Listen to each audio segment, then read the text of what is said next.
The high-stakes game for the successor's throne just turned deadly as Mok Gyeongwoon realizes he's been played. He originally planned to manipulate Guard Cam through a calculated display of cruelty and mercy, hoping to break the former assassin's will and force his absolute loyalty. However, his arrogance blinds him to the fact that his brother Mok Gyeongwoon is 3 steps ahead. A frantic messenger shatters Yeonpyeong's calm with news that Guard Cam has supposedly gone rogue, slaughtering workers and nearly killing Gyeongwoon before vanishing. This creates a massive political disaster for Yeonpyeong because Gyeongwoon has already told the manor's investigators that Yeonpyeong ordered the hit. Even if the elders don't fully believe it, the mere rumor of such a clumsy, murderous betrayal ruins Yeonpyeong's reputation among the clan's power players. Trapped and furious, Yeonpyeong decides to fight fire with fire. He knows that Guard Cam belongs to a legendary assassin group with a terrifying rule. They never tolerate a failed mission. By leaking the news that Cam failed to kill Gyeongwoon, Yeonpyeong hopes to trick this elite guild into finishing the job for him, effectively turning a professional death squad against his brother. Meanwhile, inside the medical hall, Gyeongwoon is secretly recovering far faster than any normal human should. He isn't just resting. He is trying to master the law of Lotus Tree transformation to finally form a danjon and harness the death energy he's absorbed from his victims, but he hits a wall when the energy he breathes in constantly disperses before it can take root. He wakes his terrified subordinate Go-chan to demand answers about why his cultivation is failing. When Gyeongwoon casually mentions that he already killed the missing Guard Cam, Go-chan nearly loses his mind with fear. The realization that Gyeongwoon felt and moved internal energy after only a few hours of practice, a feat that usually takes years of disciplined training, proves that he isn't just a monster,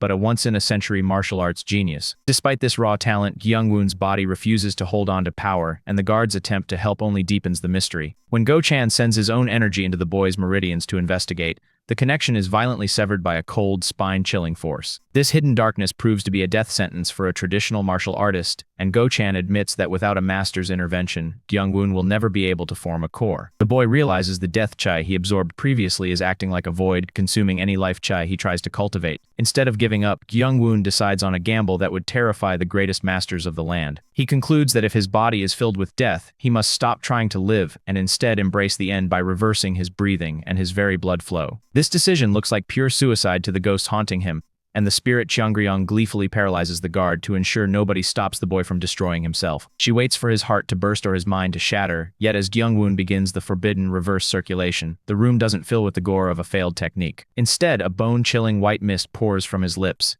and he begins to draw in the ambient energy of death from the world around him. Madame Seo, driven by a cold fury to eliminate the young master, has summoned a powerful new ally from the ghostly spirit pavilion, a 19-year-old shaman whose rank far surpasses her predecessor, and she is ready to turn Gyeongwoon's own supernatural protection against him. The tension spikes as Sak performs a forbidden ritual on the rotting corpse of the fallen shaman Myoshin. By awakening the lingering spiritual traces within the body, she confirms that Gyeongwoon is indeed being aided by a powerful, vengeful spirit. Seeing an opportunity to kill 2 birds with 1 stone, Madame Seok authorizes a reverse sal, a lethal curse designed to reflect the spirit's own malice back onto Gyeongwoon. This move forces the young master into a desperate position.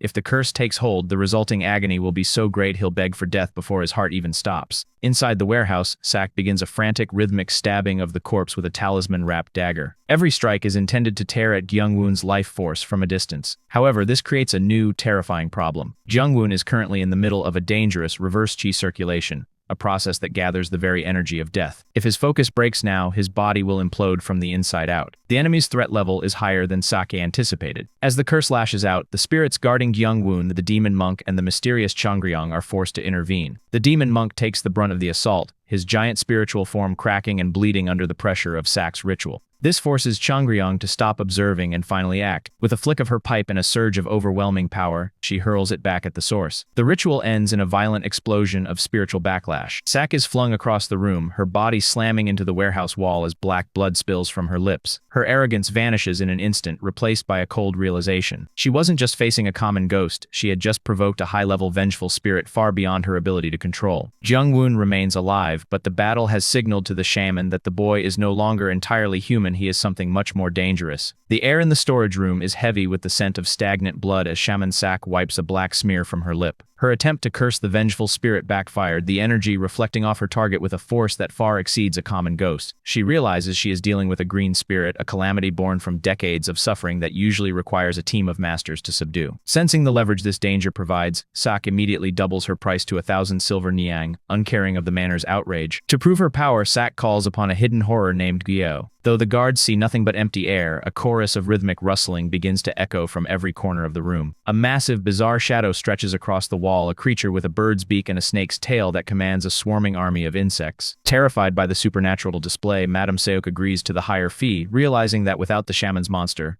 the manor will be painted red by the spirit possessing the young master. Meanwhile, Mok Gyeongwoon wakes in the infirmary, feeling a strange sense of belonging. He has discovered that while his body rejects the life-nurturing energy of typical martial arts, it hungrily drinks in the chilling essence of death. By circulating his chi in reverse, he can finally build his strength, but the trickle of energy in the room is far too weak. He realizes he needs a massive influx of death to truly form his core, and he begins to wonder if he should simply start killing those around him to harvest what he needs. The vengeful spirit Cheongryong watches him with a mix of disgust and fascination, as no living human should be able to thrive on the energy of the grave. She guides him, explaining that if he wants to grow stronger, he must seek out graveyards during the hour of the dead, when the veil between worlds is thinnest. However, their conversation is cut short by a haunting cry that sounds like a cross between a fox and a bird. Suddenly, thousands of insects begin to pour into the infirmary, swarming the floors and walls as the shaman's servant, Gyo, arrives to claim its prize. The scent of decay fills the infirmary as the floor turns into a literal sea of black, swarming bugs. This isn't a natural infestation. It's the work of a Gyo, a legendary evil beast summoned by a shaman to execute a lethal curse. Mok Gyeongwoon realizes he's been cornered by Madame Seok's latest assassination attempt, and with his guard unconscious and the room sealed, his survival odds are plummeting by the second. His servant spirit Cheongryong refuses to help, mockingly challenging him to prove his worth by surviving on his own. The bugs are already devouring the wooden legs of his bed, causing it to sink into the writhing mass. Sensing the shaman Scythe approaching with the beast on her shoulder, Gyeongwoon knows he can't wait for a miracle. He needs a weapon, but more importantly, he needs a way to make himself untouchable to a swarm that wants to eat him alive. In a move that looks like madness, Gyeongwoon bites his own wrist and sprays his blood across the floor. The effect is instant. The bugs shriek and recoil in agony because his blood is a concentrated cocktail of the poisonous plants he's consumed since childhood. The swarm is massive, and as they begin to take flight to bypass the blood on the floor, the pressure mounts. To bridge the gap, Gyeongwoon uses the ritual of attachment to telekinetically pull a lamp into his hand, using the heat to ward off the flying insects. He then begins systematically slashing his own body with a dagger, coating himself in his toxic blood to create a biological shield. This gruesome transformation turns him into a living repellent, allowing him to sprint directly through the swarm toward the horrified shaman. Scythe tries to retreat, but Gyeongwoon is faster. As the Gyo beast leaps to defend its master, Gyeongwoon uses his spiritual technique to snatch the creature out of the air by its throat. The swarm instantly freezes as their master is neutralized. Holding the choking legendary beast like a common pigeon, Gyeongwoon finally smiles, having turned a supernatural execution into a total rout through sheer bloody-minded pragmatism. Mok Gyeongwoon is playing a lethal game where the rules of the living don't apply, and his latest opponent is about to learn that the hard way. He is currently facing Scythe, a skilled shaman who controls a physical spirit entity known as a Gyo. Most humans would die just by touching its toxic spiritual form, but Gyeongwoon doesn't just touch it, he grabs the creature by the throat with his bare hands. This forces Scythe to launch a desperate magical counterattack, using a lightning talisman to paralyze Gyeongwoon's nerves. However, her plan backfires horribly. Instead of falling, Gyeongwoon uses his ritual of attachment to absorb the lightning energy and blast it back into the creature, sending the Gyo into a spiral of agony. This creates a new problem for the shaman as she realizes her traditional exorcism techniques are useless against Gyeongwoon's unique martial arts. While she struggles to regain control, Gyeongwoon's secret weapon, the demon monk spirit, reappears, fully healed and ready to strike. Scythe is forced onto the defensive, but her real horror begins when she looks at her spirit servant. Gyeongwoon has discovered that Imamangjang entities are like batteries of concentrated death energy, and absorbing them could give him enough power to immediately form a danjon, drastically increasing his survival odds in the cutthroat Yeon Mok Sword manner. Desperation forces Scythe to break the ultimate taboo of her profession. To save the creature she considers family, she falls to her knees and begs, revealing that the principal wife, Madame Seok, is the one who ordered Gyeongwoon's death and the theft of his secret manual. Gyeongwoon merely smirks, having already guessed the truth. But even after getting the information, he refuses to show mercy. He realizes that if he lets Scythe go, her shaman organization will just send more assassins. This forces him to take a darker path. He continues to drain the Gyo until it's on the brink of death, using it as leverage to turn Scythe into his own personal puppet. Madame Seok is waiting for news of Gyeongwoon's death, but instead, Scythe arrives and publicly humiliates her. Under Gyeongwoon's hidden command, the shaman screams for everyone to hear that the madam tried to murder the young master under false pretenses. As Scythe chants a final curse, the madam's own servants begin to collapse in agony. The peace of the Yeon Mok Sword manor shatters as the maidservants of Madame Seok collapse, their veins bulging and faces contorted in sudden supernatural agony. Shaman Scythe has turned her occult powers against her own patron,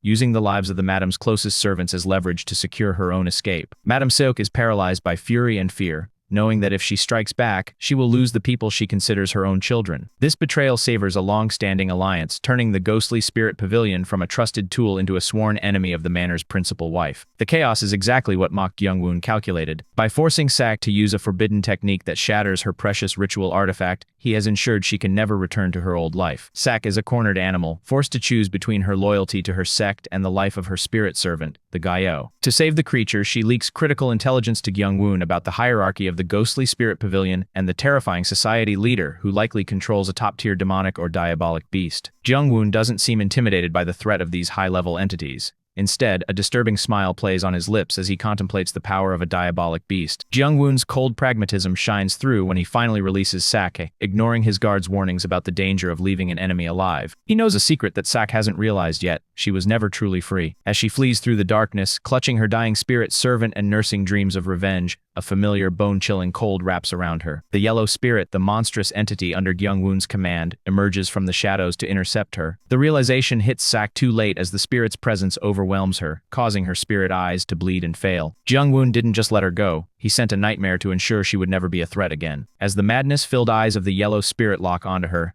Scythe understands the true depth of the monster she tried to manipulate. Madame Seok is drowning in paranoia as her plot to assassinate the third young master spirals into a public disaster. The failure of her hired shaman has brought the merciless fist, Outer Manor Master Sang Eungbak, straight to her door with eyes full of suspicion. This relentless master of martial arts is the most loyal pillar of the Yeon Mok Sword Manor, and his sudden scrutiny forces the madam to back off from her target. However, this creates a new problem for her as she is desperate to steal a secret manual from Mok Gyeongwoon before her rivals can make their move. Inside the medicine hall, Gyeongwoon is undergoing a transformation that defies the laws of nature. Under the watchful, blood-red eyes of the ghost Changryong, he is steadily absorbing the dark energy of a ritual that should have killed him. While ordinary humans take years to develop a center of power, Gyeongwoon claims to have already formed a danjon after just a few hours of meditation. This discovery shocks the high-grade ghost, but a stranger anomaly surfaces when she tries to touch him. Her ethereal hand, which should pass through solid matter, strikes his body as if he were a physical wall to spirits, suggesting his recovery and soul are no longer entirely human. The tension breaks when Sang Eungbak enters the room to check on the injured boy. The veteran warrior is immediately unsettled by Gyeongwoon's eerie composure,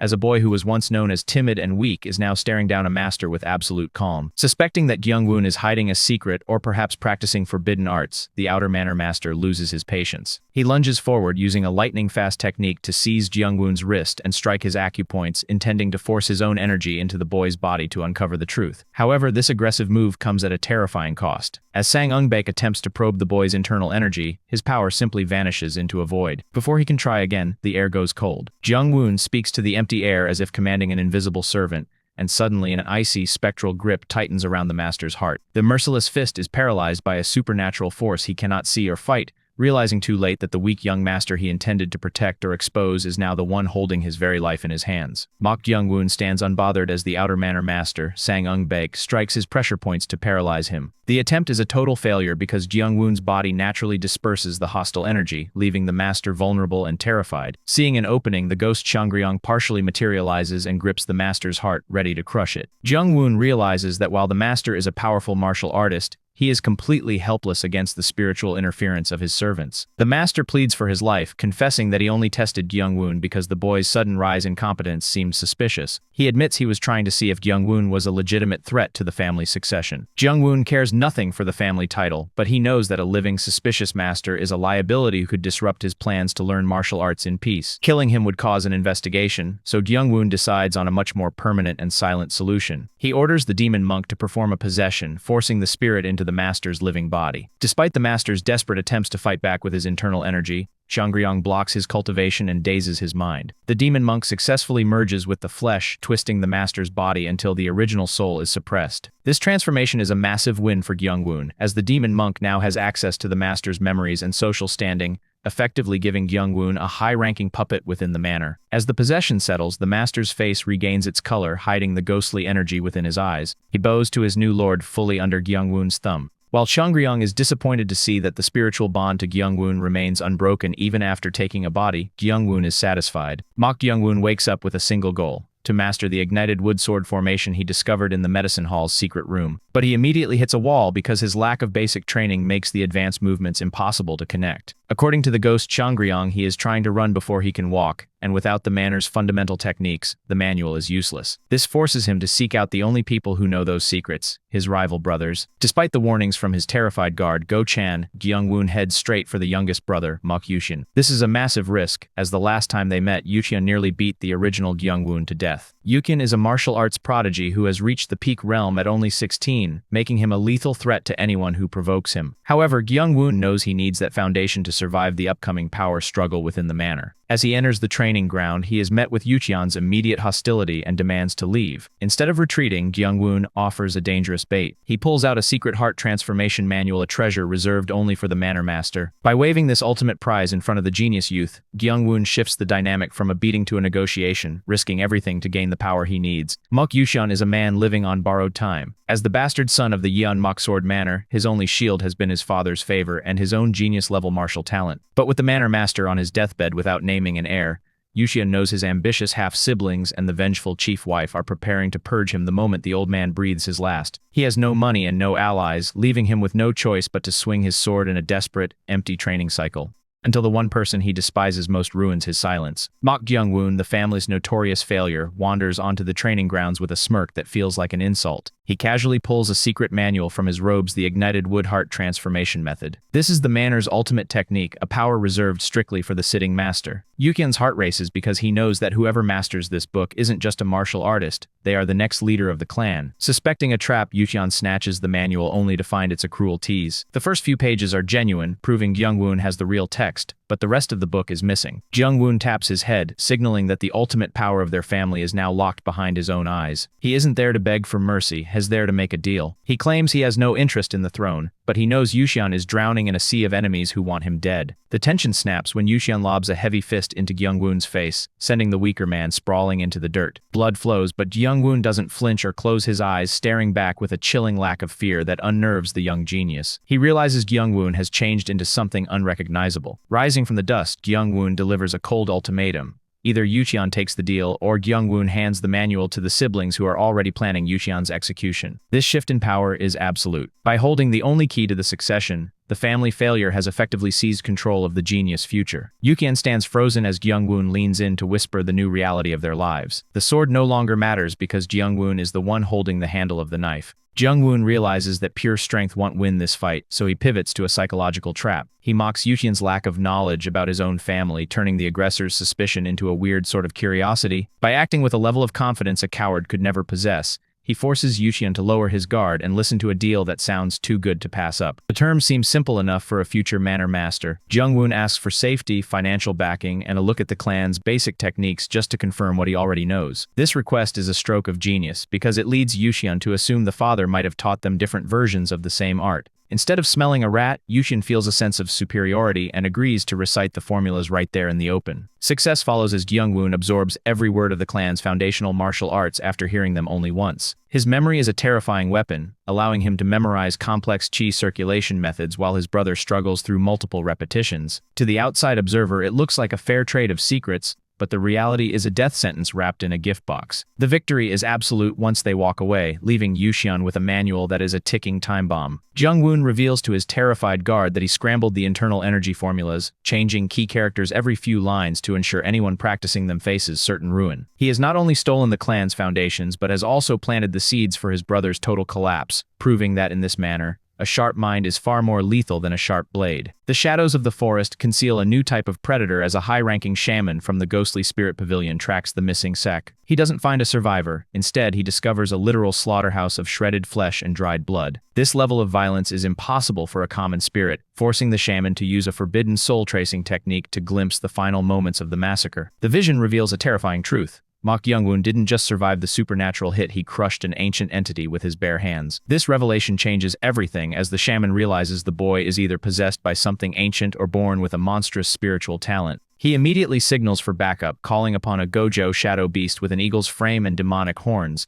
proving that the pavilion is no longer just investigating, they are hunting a potential threat to the natural order. Meanwhile, escort Go-chan attempts to follow Gyeongwoon's orders by visiting a low-rent information broker. but he walks straight into a lethal trap. The boss of the den is instantly neutralized by a beautiful courtesan who moves with the precision of a master killer. Go-chan is paralyzed by silver needles before he can even blink. Recognizing the legendary lustrous jade flying needles, the signature technique of the continent's most feared assassin sect. The woman is Ha She-rin, the new sect leader of the Flying Kill sect and a living nightmare with a hair-triggered temper. She isn't there for a casual reunion with a retired subordinate. She has a high-level contract to fulfill. The survival odds for the manor plummet as she tilts Go-chan's chin up and reveals her target.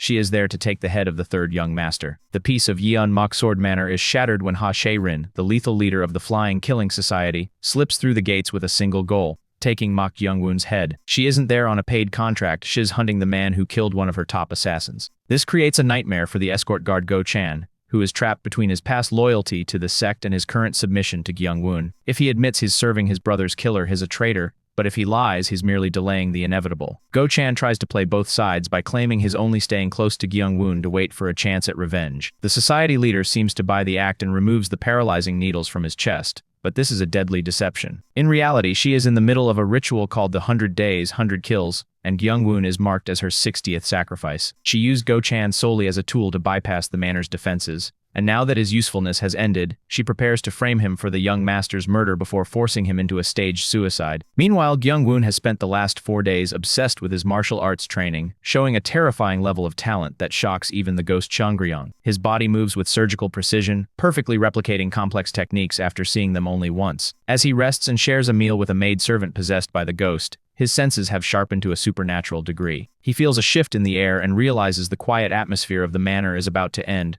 prompting him to move toward the source of the killing intent. Back in the guard's quarters, Ha She-rin raises a dagger to slit Go-chan's throat, intending to end his life while his acupoints are sealed. However, just as the blade reaches his skin, it is snatched from her hand by a hidden force and flies through the door. Gyeongwoon kicks the entrance open, standing there with the stolen dagger in hand and a calm expression. This forced intervention completely flips the power dynamic, saving Go-chan's life, and bringing the manor's secret monster face to face with the legendary assassin leader. Mok Gyeongwoon stands at a deadly crossroads as the female assassin Ha She-rin realizes her target is far more than a naive young master. Although his aura appears weak, he just performed a legendary void-seizing technique to save his bodyguard Go-chan. This display of power shatters Che-rin's confidence, forcing her to seize Go-chan as a human shield. She demands Gyeongwoon kneel, using the guard's life as leverage to buy herself an escape route.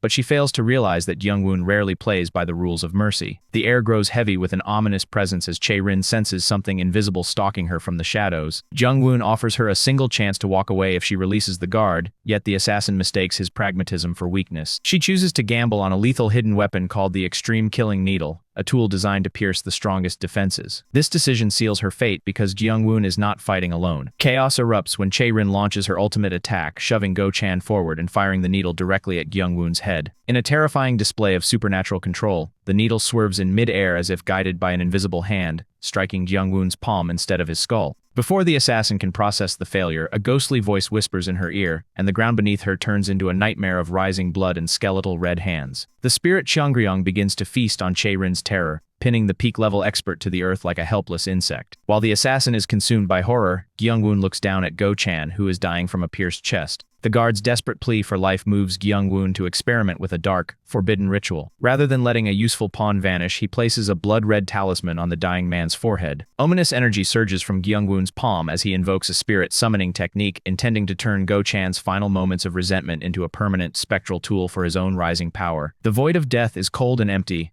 a place where guard Go-chan believes his pathetic life as an orphan and assassin has finally reached its end. He expects silence, but instead, the rhythmic chanting of the man who ruined his life pulls him back toward the light. Mok Gyeongwoon is performing a dark ritual, and though Go-chan tries to lash out at the imposter, he realizes with horror that he is now a translucent spirit tethered to the living world. This creates a terrifying new reality for him because he is no longer a man, but a servant spirit bound by a contract he never signed. Mok Gyeongwoon remains calm as he explains that reviving the guard was impossible, so he opted for a summoning technique to keep him useful. Go-chan's initial rage quickly turns to pure terror when he discovers that disobedience isn't an option. With a single command, Gyeongwoon can silence his voice or worse, perform a forced exorcism that would erase his soul from existence entirely. Faced with total annihilation, the former assassin has no choice but to kneel and pledge his absolute loyalty to the man he once cursed. However, the situation takes a bizarre turn when the spirit Cheongryong abandons the body of the female assassin, Ha She-rin. The physical vessel is powerful but cannot withstand Cheongryong's overwhelming overwhelming energy, leaving a high-level martial arts body empty and available. Seeing an opportunity to upgrade his new slave, Gyeongwoon allows the spirit to forcibly shove Go-chan's soul into the vacant corpse. This transformation changes Go-chan's survival odds in the most humiliating way possible. He wakes up to find himself back in the world of the living,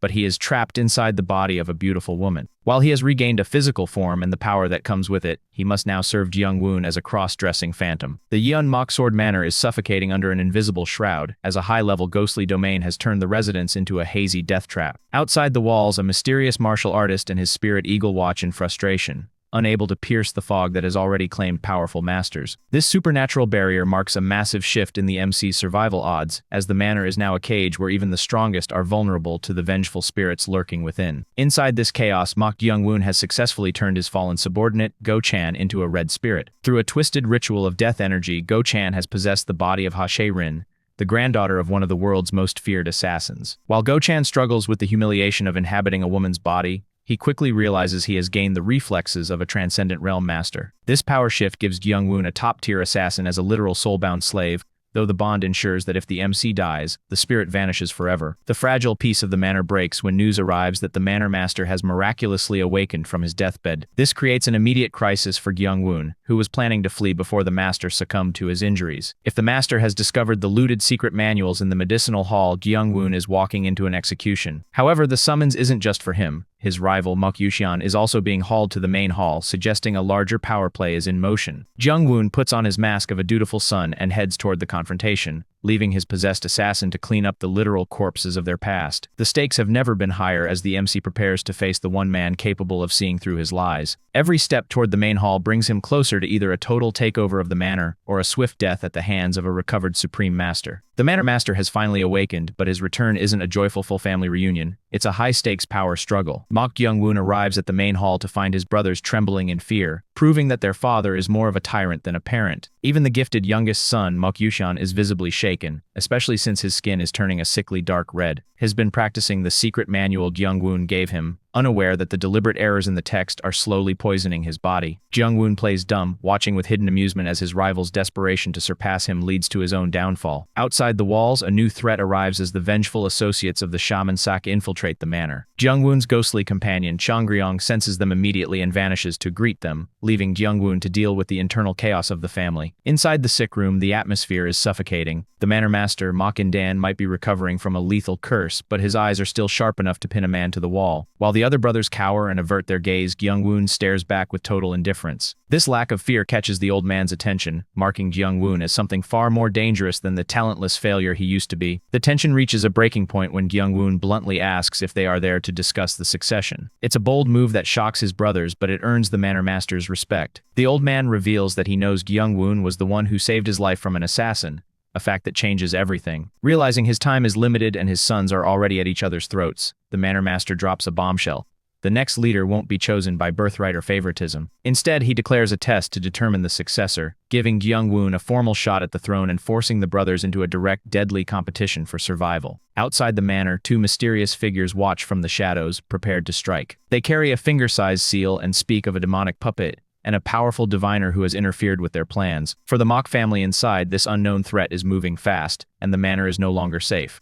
The youngest Yuchan is a combat genius and assumes a martial arts duel will hand him the victory. Meanwhile, the second son, Eunpyeong, feels cheated by his father's blatant favoritism toward the monstrous youngest. However, the manor master clarifies that the test isn't just about raw strength, it's about the qualities of a leader. This gives the less powerful brothers a glimmer of hope, but the biggest shock comes from Gyeongwoon. He flatly refuses to take the test, claiming he lacks the merit and the lineage to lead. He just wants to master his martial arts and leave this place behind, but his attempt to bow out backfires. The manor master reveals his bandaged, severed arm and publicly credits Gyeongwoon for stopping the assassin who maimed him. By Gyeongwoon's own logic that merit earns the right to lead, he is now a top candidate. Gyeongwoon is annoyed by the unwanted attention until he spots a specific scar on his father's side. It matches the exact mark he has been searching for, instantly changing his goal from escaping the manor to investigating his father's past. Suddenly, the tension snaps as alarms blare through the halls. An enemy raid has bypassed the perimeter, throwing the succession talks into chaos. While the other brothers panic, the youngest Yuxian realizes something terrifying. Gyeongwoon, the supposed weakling, sensed the assassin's presence even before the manor master did. This forces a new reality. Gyeongwoon is hiding a level of power that could change the survival odds for everyone in the manor.